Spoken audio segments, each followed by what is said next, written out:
You see, you gotta understand how the rigged hoax works. You gotta understand exactly why John Gruden's no longer the coach of the Vegas Raiders. Because back in June, when they obtained the emails, the league knew that it wants the Raiders to win the upcoming Super Bowl. And when they got their hands on the emails from John Gruden on the owners and Roger Goodell calling them homophobic slurs, they were not going to award John Gruden the Lombardi trophy. If that was not what was going to happen, they were simply going to screw John Gruden in the process if they didn't want the Raiders to win the Super Bowl. But he is gone because Roger Goodell does not want to award does not want to present the Lombardi trophy to a guy who called him a fag and a pussy. That is exactly why John Gruden is gone.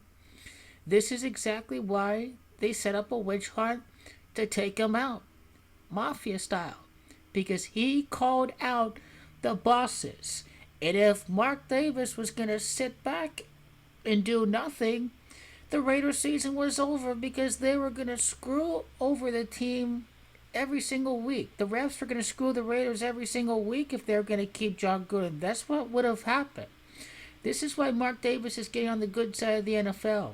You want to have as many friends as you can, as many allies along the way, instead of creating as many enemies. And creating all these enemies is not going to work. And even some people say that Al Davis would tell Mark to just win, baby. Just win, baby. Do whatever you can to win. Just win, baby. If it means getting on the good side of the league, then that's good. Also, Al Davis doesn't like John Gruden, and this is all going to be scripted, as I've said before, because, hey, Bruce Allen's won the Super Bowl MVP against Washington. The Raiders are 3-2 when John Gruden got fired. It was Bruce Allen's work email that was the source of the email leaks. Marcus Allen was last Super Bowl MVP for the Vegas Raiders. But as part of one of the most central themes has to do with the fact that the Raiders stand for the more diversified America. The Raiders are the pioneers of diversity and inclusion. And CNN noted the irony of John Gruden coaching the Raiders and holding these homophobic, misogynist, racist views. The Raiders have broken one barrier after another.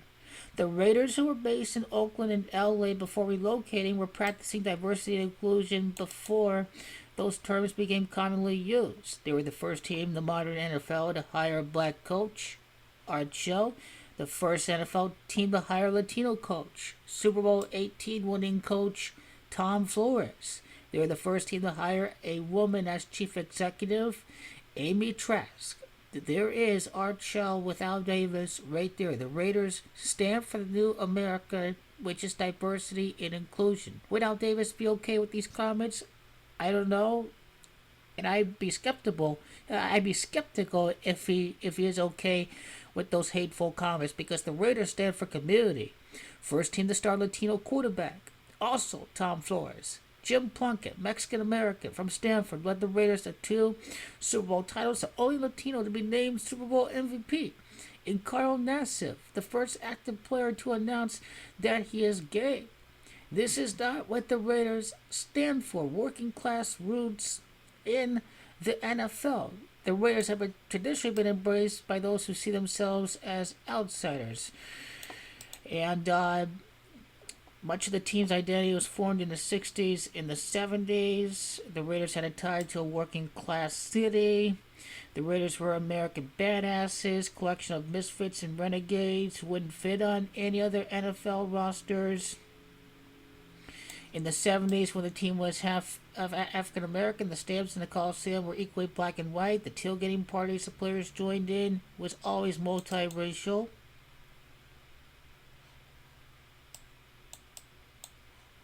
Al Davis was a civil rights pioneer on the gridiron. In the 1960s, he refused to allow his team to play in cities where whites and black players were required to stay in separate hotels. It's fair to say that Al Davis would be for criminal justice reform and more of a and for social justice. So we see that John Good doesn't represent the Raiders. We see that the racist Donald Trump #2 has to go. The Raiders stand up for racism and bigotry. This is all part of the plan for the Raiders to win the Super Bowl after ousting the racist and the bigot. And this is what is happening. This is why the Vegas Raiders are going to win. This is why Vegas is going to rally around diversity and social justice. It took a Raiders coach, of all people, remind us that 40 years after the badass Raiders ruled pro football, the egalitarian spirit that's central to the team mystique is still a rarity in the NFL. So nothing will be done to everybody else. But this was all to take the heat off of Dan Snyder and the Washington football team. And because this is what Vegas is doing, because this is what Mark Davis is allowing to happen, then the Raiders will be rewarded back with the Lombardi trophy. Because they stand up against the racist Donald Trump too, right-wing bigot. And John Gruden's mistake is that the NFL is still a right-wing organization. He didn't do his homework on Roger Goodell. Roger Goodell, John Gruden thought, was a liberal queer or a liberal pussy. He is the son of a former New York senator who is a Republican. Roger Goodell was for standing up for the flag. Roger Goodell didn't allow players to kneel before Black Lives Matter. Roger Goodell ousted Colin Kaepernick. Roger Goodell is a right-winger, married the former Fox News Channel's anchor Jane Skinner.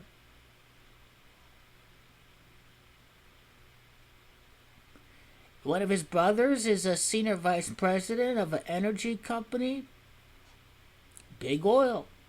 Again, Roger Goodell is a right-winger. Roger Goodell is going to allow these people to continue to have these views.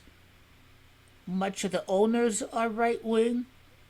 If all of them are predominantly white, Roger Goodell didn't allow the players to kneel for the national anthem until George Floyd's shooting. I mean, this guy is a hoax. This guy is a joke. This guy tried to oust Colin Kaepernick. It's fair to say that Roger Goodell is a right-winger, and John Gruden should have known better than to call this guy the F word and the P word. I mean, should have done his homework on Roger Goodell. John Gruden should have left this paper trail. But you know what? This is exactly why nothing's going to happen, because the NFL is a right-wing organization. They're a white supremacist organization. Tampa Bay Buccaneers had a lot of black coaches, but don't forget it's white men that hold the positions of leadership. The general manager, Jason Lynch, is white. It is Bruce Arians that's white. It's Tom Brady that's white. So it's a white man will leading the Bucs. Don't forget that John Gruden was hired. Tony Dungy was ousted. John Gruden won the Super Bowl. The white coach took the credit for the roster that the black coach developed. Don't forget that Patrick Mahomes, half black, half white, lost to Tom Brady. Lost to white privilege. Don't forget that Mike Tomlin, black coach, he did lose the Super Bowl. He did lose the Super Bowl to Mike McCarthy. When they had the first black coach win the Super Bowl, it certainly didn't happen against a white coach. It was Tony Dungy up against Lovie Smith before Obama's presidency. So I'm saying I would say there's a little bit of white supremacy with that as well. These guys just give white supremacist vibes all the time, the NFL. And this is why I won't be surprised if the Raiders win the Super Bowl, if Derek Carr gets all the credit with the Super Bowl trophies. Bisaccia, you may think he's Latino, but he's actually Italian. He's actually Caucasian. Something to think about. If the NFL is still a white supremacist organization, something to ponder about. You don't be fooled by the looks. Bisaccia, that's an Italian last name. I know that. And don't be surprised if that's why Aaron Rodgers wins the Super Bowl next year. So I think the fundamental culture of the NFL, I don't think it's going to change. This is not about changing the culture. This is all about ousting a guy who called out Daddy Goodell and the owners. This is what this email leaking is all about. This isn't about getting rid of homophobia, misogyny, and bigotry and racism in the NFL. And not at all, because they're still run by right wing men.